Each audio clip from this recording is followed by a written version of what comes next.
Hello! This week I've been working on my character controller and we'll be taking a look at the Commodore 64 game that inspired it. Welcome to my devlog. I'm Simon, a senior creative from London's post-production industry who's moved into the world of indie game development.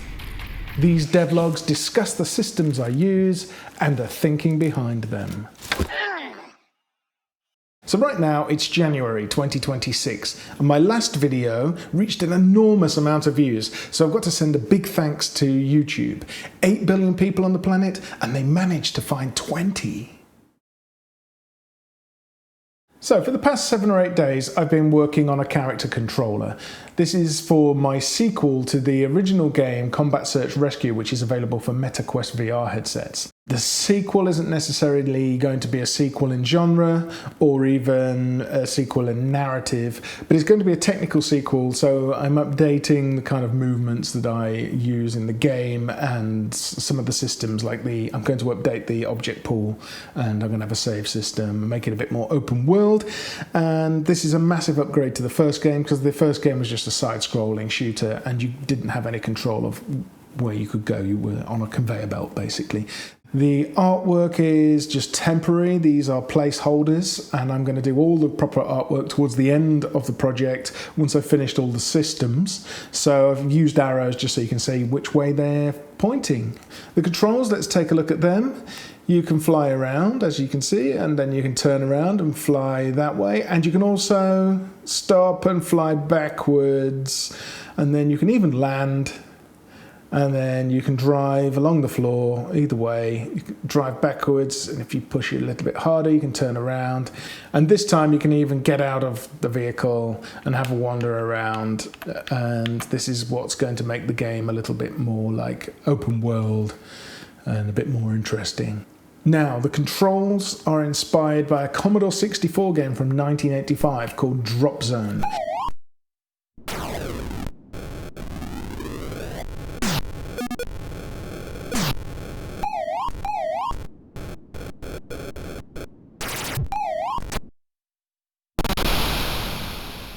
Now, Drop Zone was a cover version of an original arcade game called Defender. Now, Defender was an awful game, and I never used to see anyone playing it, and every time I put a 10 pence into that machine and played it myself, I'd last about 10 seconds, literally 10 seconds.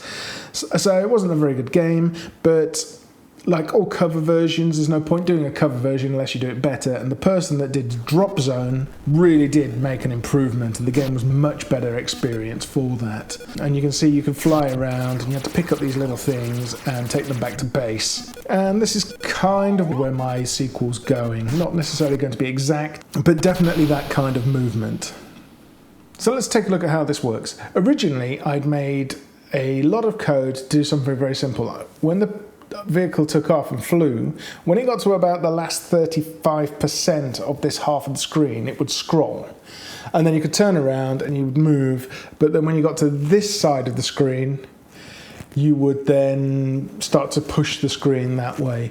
And I'd had lots of problems where you'd get stuck at this same side of the screen because the movement of the camera matched exactly the speed of the player. So you couldn't...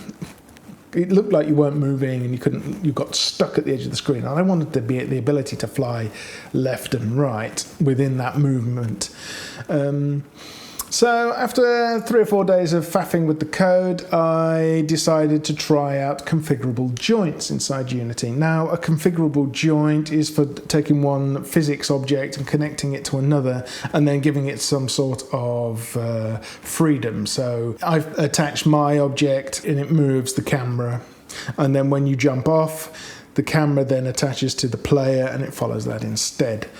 Fairly straightforward, although the configurable joint does have a lot of issues if you recycle it. And what I started off doing was I'd drop the connection to this object, keeping the original configurable joint and connecting the new object to it, and it would keep some of the physics in there and cause all sorts of erratic movements. Once I deleted the original configurable joint and then created a fresh configurable joint to connect to, all my problems disappeared. So I can now sit on the back of this vehicle and fly it around, and it follows with a configurable joint. The camera follows the player or the vehicle with a configurable joint of its own, and that's how that all works. So I'm really happy with where I'm at with my character controller, so I'm just going to leave that for now, and from this point on I'm going to work on the next system, which is going to be an object pool combined with data persistence. Because of the open world nature of this game, I need a way of being able to save where the player's up to, and that is something new for my C# learning experience. I've never coded a data persistence before, I'm quite new to C#, so you'll be able to see how I get on with that in the next video. Meanwhile, if you'd like to support me, please do have a look at Combat Search Rescue on the Meta Horizon store, and if you buy it, I will be your greatest fan forever. And more importantly, fingers crossed that this video gets more than 20 views. See you next time.